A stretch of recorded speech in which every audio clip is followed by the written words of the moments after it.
बदलता है, परिवर्तन आते हैं।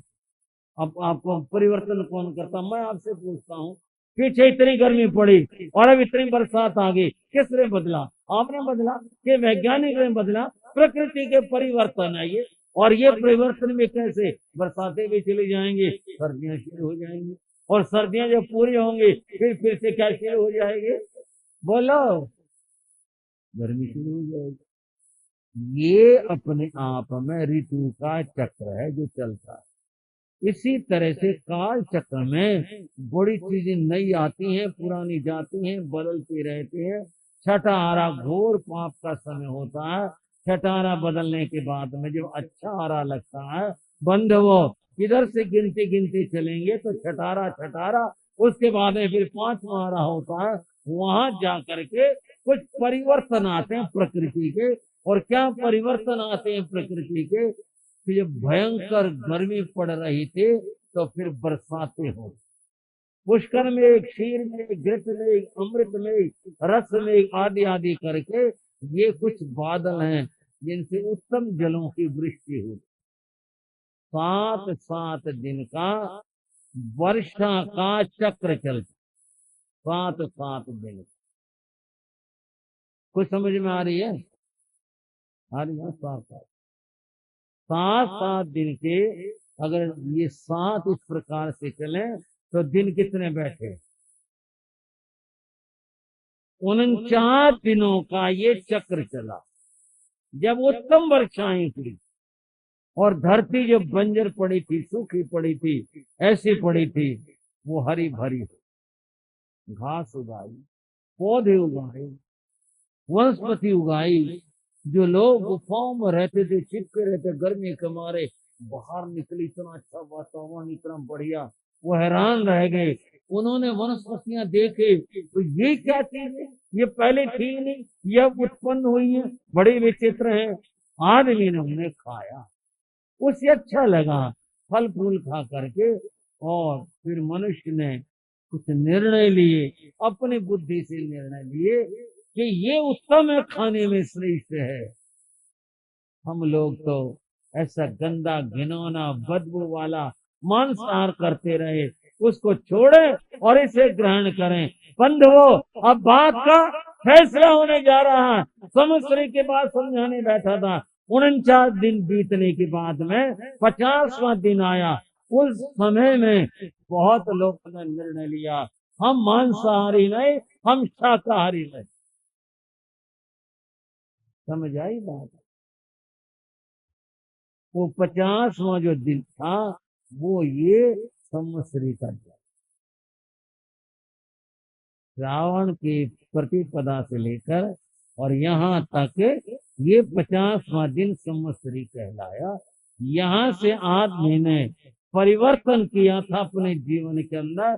और जब 1 वर्ष पूरा हुआ, 1 संवत, एक फिर पूरा हुआ 2 संवत, और आदमी ने गिनने शुरू किए, तो ये उस दिन जब उसने धर्म को स्वीकार किया था, शाकाहारी बना था, अहिंसा को स्वीकार किया था, तो ये दिन संवत्सरी कहलाया। ये संवत्सरी बंधुओं अहिंसा दिवस है, शाकाहार का दिवस है। और एक बात, ये मैत्री दिवस। क्या है ये? प्रेम और प्यार का दिवस। तब से ये चला आता है, तभी से ये संवत्सर पर्व चला आता है। ये हमारे यहाँ ये इतिहास है। दूसरा कोई आदमी से काल्पनिक है तो कोई दिक्कत नहीं, इसकी अपनी इच्छा है, कुछ सोचे। हमारे यहाँ पर इसका ये इतिहास हम ऐसा मानते हैं, जिस दिन आदमी ने शाकाहार व्रत लिया, अहिंसा को उसने अपने जीवन में उतारा और सबके प्रति मैत्री भाव उसने किया, उस दिन से हमने इसको मनाया ये संवत्सरी का। और जब धर्म की स्थापना हुई तीर्थंकरों के द्वारा, फिर तो व्रत नियम प्रत्याख्यान आदि सब कुछ आ गए, फिर तो और भी बहुत कुछ हुआ। बंधुओं, ये दिन संवत्सरी का इसलिए चुना गया, चुनाने गया, ये आया था इस तरह 7 दिन के चक्र से। ये जो दिन आया शाकाहार का, तब से ऐसा हुआ। अब बंधुओं में एक और बात बताना चाहूं, मनुष्य सामाजिक प्राणी, वो समूह में रहता है, अकेला नहीं रहता। मनुष्य का जितना इतिहास है वो यही है कि मनुष्य अकेला नहीं रहता, सबके साथ रहता, समूह में रहता। समूह में रहते हुए मनुष्य है कभी परस्पर में आपस में मन के विपरीत बातें जब हो जाती हैं तो द्वेष भाव जागृत हो जाता आपस में। इस तरह बंधुओं, अभी जो मैं खाते की बात कह रहा था वो यह है कि एक वर्ष में व्यक्ति जितने भी उसके जीवन में अच्छे बुरे काम हुए हैं उनका अवलोकन करके, और इस दिन विश्व प्रेम का जो दिन है, ये जो शाकाहार दिन है, अहिंसा का दिन है, अपने मन से सारी बातों को हटा दे और निकाल। यह मैत्री का दिन है, विश्व प्रेम का दिन है। परस्पर में मिल करके मैत्री भाव के साथ रहना चाहिए। और थोड़ा सा सुन, सभी धर्मों ने और सभी परंपराओं ने इस बात को स्वीकार किया। जैसे कि होली मनाई जाती है, प्रेम का त्योहार है, लोगों ने उसे खराब कर दिया, ये अलग बात है, लेकिन होली विशुद्ध रूप से गले मिलने का प्रेम का बंधुओ दिवस था। इसी प्रकार से इस्लाम के अंदर ईद मनाई जाती है, ईद भी प्रेम और प्यार का त्योहार है, वहां भी इसी प्रकार से होता है।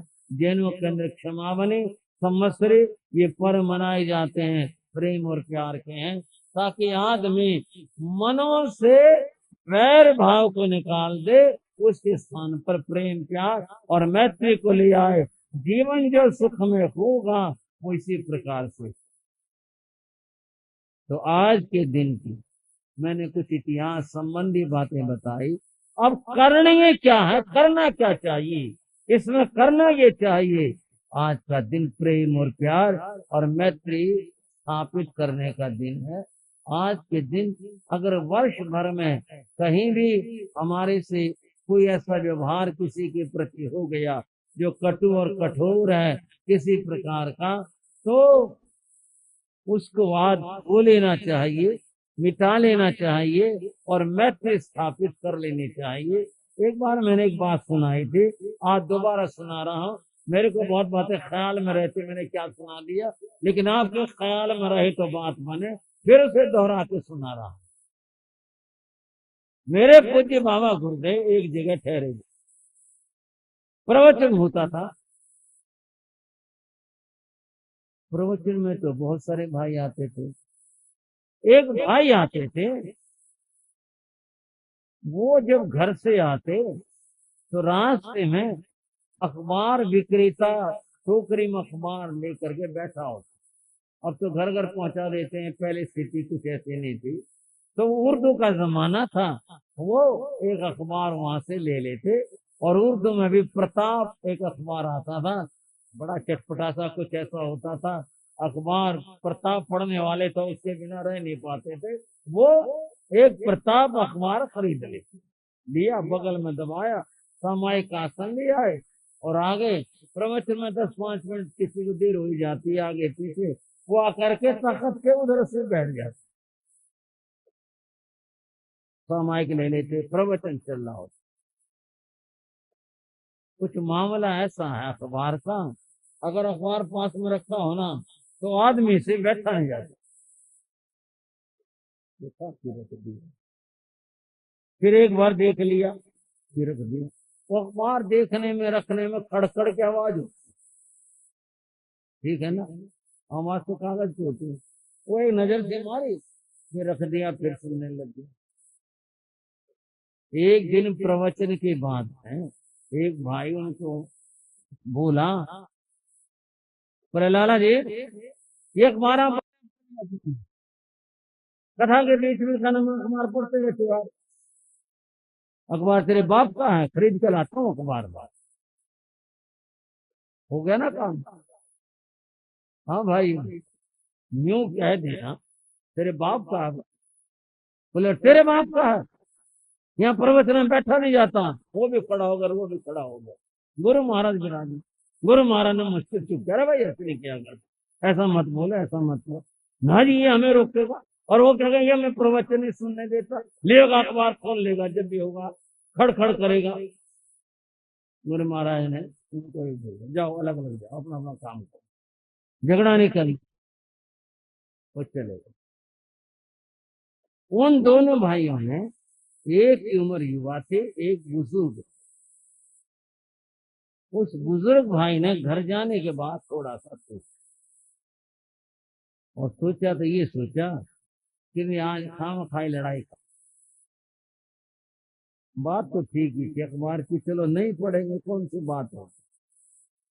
वो स्थानक, और स्थानक आए, बोले महाराज आज तो बड़ी गलती होगी, आपके सामने जो है ऐसा बोला गया। बोले कोई बात नहीं, गलती होगी तो धो लो गलती को, बताओ जी क्या करें। बोले कीमत की माना कर लो आपस में। हाँ जी, हमारे श्रद्धाशील श्रावक रत्न भाई नरेश जी, जो गुरु चरणों में रहते हुए पौषध करते हुए सबके मंगल आराधना कर रहे हैं। आज इनका 8वां पौषध है, 8वें पौषध का प्रस्थान ले रहे हैं। 8वें पौषध का प्रस्थान तो श्री प्रकांड में त्याग वो श्रे बहुत बहुत मंगल कामनाएं और धर्म वृद्धि रो मंगलाशी।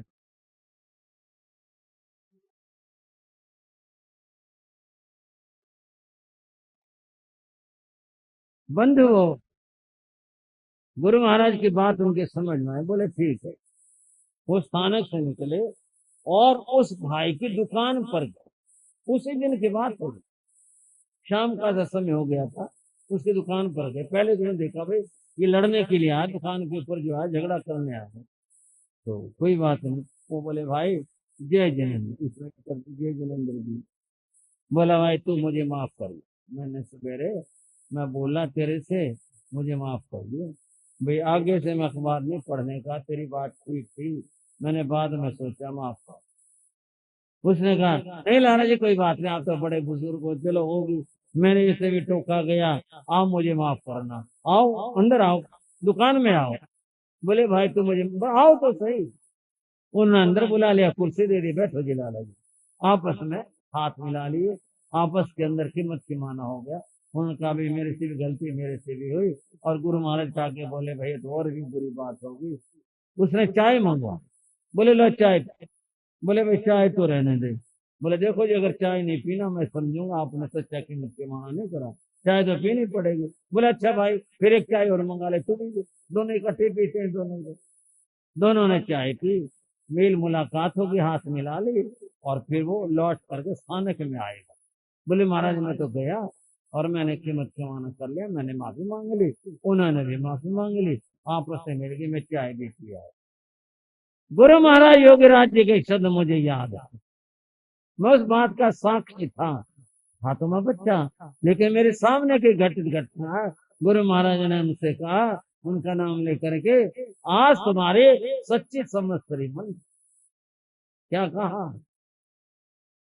आज तुमने सच्ची संवत्सरी मना ले।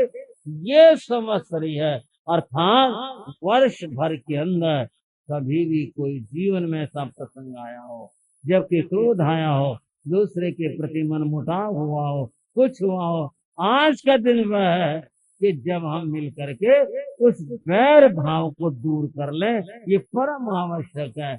और मैत्री स्थापित कर लें, ये तभी संवत्सरी मनेगी। बाकी बाकी अन्यथा ना मानना। बाकी तो मैं ये कह रहा हूँ हमारे जल से जुलूस है, अगर किसी ने अपने दिल से वैर भाव निकाल दिया तो वो संवत्सरी मनाना है, और अगर वैर भाव बना रहा और हमने नहीं निकाला तो फिर जल से जुलूस मनाना। बस इस रूप में आपको मैं थोड़ा सा इसका धार्मिक पक्ष और बताना चाहता हूँ। वैदिक धर्म का जो बहुत ही मान्य ग्रंथ है वो महाभारत। महाभारत में कहा क्षमादानम सत्यम, सबसे बड़ा दान क्षमा का दान है, किसी को क्षमा कर देना सबसे बड़ा दान है। महाभारत में कहा क्षमा सत्यम, और जो सत्य है वो क्षमा है। क्षमा यज्ञ से पुत्र, और जो क्षमा है, क्षमा कर देना, ये सबसे बड़ा यज्ञ है। किसी ने किसी के अपराध को अगर क्षमा कर दिया तो ये सबसे बड़ा यज्ञ हुआ। क्षमा यश है, क्षमा करने वाला यश को प्राप्त करता है। क्षमा धर्म है, क्षमा करने वाला धर्म का सच्चा आराधक है। और कहा क्षमया वीतिष्ठितम जगत, ये सारा संसार क्षमा धर्म पर आधारित है, बदले के ऊपर आधारित नहीं है। अगर बदला लेने की मनोवृत्ति आ गई तो दुनिया में हिंसा का राज होगा और पता नहीं कितनी हिंसाएं कितने पाप होंगे। अगर दुनिया टिकी है तो क्षमा के धर्म के ऊपर टिकी है, ये सच्चाई। बंधुओं, महात्मा बुद्ध ने कहा था, नहीं वेराणी सम्मंति कुदाचनम, अवैरेण ये सम्मंति एस धम्मो सनातनम। महात्मा बुद्ध ने कहा, वैर से वैर कभी शांत नहीं होता। नहीं वेरेण वेराणी, वैर से वैर कभी शांत नहीं होता। सम्मंति कुदाचनम, वह समता भाव से ही शांत होता है। अवैरेण, अवैर यानी क्षमा से ही, यही सच्चा धर्म है। एस धम्मो सनातनो, ये धर्म सनातन है, ये धर्म सत्य है, यही धर्म सच्चा धर्म है कि अपराधी का अपराध क्षमा कर देना चाहिए, सबके साथ प्रेम का भाव रखना चाहिए। और भगवान महावीर ने क्या कहा, हामे में सव्य जीवा, बोलो क्या कहा, हामे में सव्य जीवा, सव्य जीवा क्षमा तुम्हें, मैं सब जीवों से क्षमा याचना करता हूँ, सब जीव मुझे क्षमा करें। हामे में सव्य जीवा, सव्य जीवा क्षमं तुम्हें, मेरा मैत्री का भाव और विचार है, सबके साथ मेरी मैत्री है। मिट्टी में सब भूयसु वेरंग मध्यम न के नहीं, किसी के साथ मेरा वैर और द्वेष का भाव नहीं है।